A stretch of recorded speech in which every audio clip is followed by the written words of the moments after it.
نگاہیں نیچی رکھنا گھر کے مرد بھی اور گھر کی عورتیں، یہ کیوں کہا گیا؟ آج آپ کے علم میں نہیں ہوگا انسیسٹ کس قدر تیزی سے پھیل رہا ہے مغرب کے اندر۔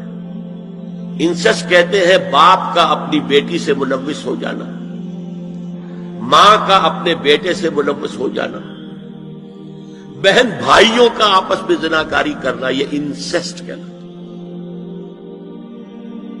اس وقت امریکہ میں سب سے زیادہ جو پریکٹس ہے وہ سائیکیٹرسٹ کی ہے، بڑی فیسیں ہیں، بڑی دوائیں ہیں، جو فارماسیوٹیکل انڈسٹری ہے اس میں بھی سب سے زیادہ فلرشنگ وہ دوائیں ہیں کہ جو ذہنی امراض کا، اور مجھ سے وہاں کئی سائیکیٹرسٹ نے کہا ذہنی امراض کا سب سے بڑا سبب انسیسٹ ہے۔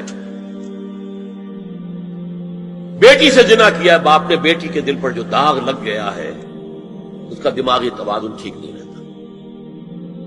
بہن سے زنا کیا بھائی نے، اور یہ نہ سمجھیے کہ آپ کے ہاں نہیں ہو رہا، یہ وبا آ چکی ہے۔ کہیں آپ نے اخبار میں پڑھا ہوگا بیٹی نے جا کر تھانے میں خبر دی ہے کہ باپ نے میرے ساتھ یہ حرکت کی۔ یہ ساری چیزیں آج ہو رہی ہیں ہمارے یہاں، اس لیے کہ جب زنا کے جو دواعی ہیں، داعیات ہیں، جو زنا کی ترغیب ہے وہ پھیلی ہوئی ہوگی، عام ہوگی، تو راستے نکالے گا۔ گھروں میں مرد بھی اپنی نگاہیں نیچی رکھیں۔ کیا مطلب؟ باپ بھی اپنی بیٹی کو گھور کر نہ دیکھے، بیٹی بیٹی ہے، لڑکی ہے۔ جوان بھائی بھی اپنی جوان بہن کو گھور کر نہ دیکھے۔ نگاہیں نیچی رکھنا، یہ نگاہیں نیچی رکھنا بازار میں چلتے ہوئے نہیں ہے، وہ تو سوسائڈ ہو جائے گی، موت آ جائے گی،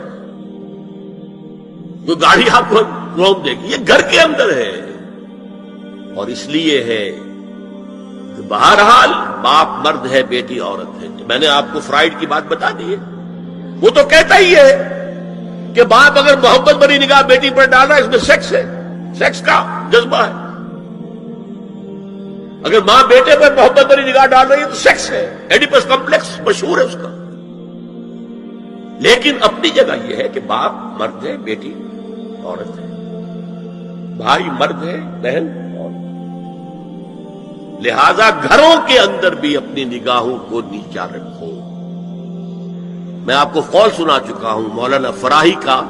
اصلاحی صاحب نے کہا، جب مولانا فراہی نے مجھ سے یہ کہا کہ اصل میں سورہ احزاب میں گھر کے باہر کا پردہ ہے اور سورہ نور میں گھر کے اندر کا پردہ ہے، تو کہتے میری آنکھیں کھل گئیں اور چابی مل گئی، کلید مل گئی ان آیات کو سمجھنے کی، ان کی اصل پس منظر کو، حقیقت کو جاننے کا راستہ کھل گیا۔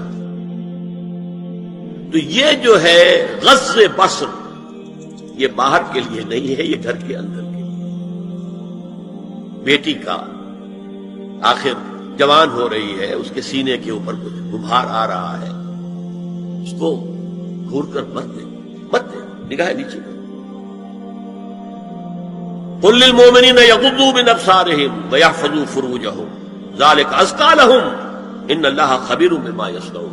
نوٹ کر لیجئے کہ یہ کہاں ہو رہا ہے؟ گھر میں داخلے کے بعد۔ گھر میں داخلہ اجازت سے، اور داخلہ ہوگا صرف محرموں کا۔ گھر کے اندر جو ہے وہ نامحرم تو نہیں آئے گا، یہ میں آگے بیان کر رہا ہوں۔ وَقُلْ لِلْمُؤْمِنَاتِ يَغْضُضْنَ مِنْ أَبْصَارِهِنَّ وَيَحْفَظْنَ مِنْ فُرُوجِهِنَّ، اور کہہ دیجئے مومن عورتوں سے بھی کہ وہ بھی اپنی نگاہیں جھکا کر رکھیں اور اپنی شرمگاہوں کی حفاظت